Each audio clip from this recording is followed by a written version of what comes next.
చెప్పిన కూరగాయలన్నీ ఒకే షాప్ లో తీసుకొచ్చినందుకు ఒక కొత్తిమీర గడ్డ ఫ్రీగా ఇచ్చాడమ్మా. ఏంటి కొత్తిమీర కట్ట ఫ్రీగా తెచ్చావా?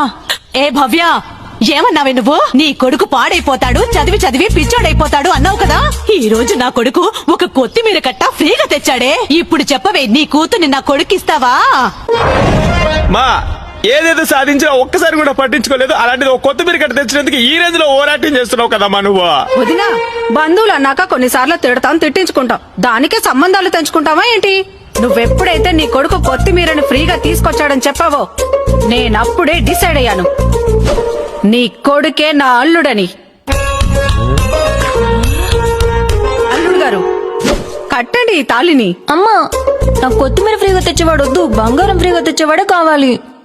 చూడమ్మా, బంగారం కొనిచ్చేవాడు దొరుకుతాడు, కానీ బంగారం లాంటోడు దొరుకుతాడా? నా కొడుకు 24 బీట్రూట్ గోల్డ్. అత్తయ్య, నాకోకే.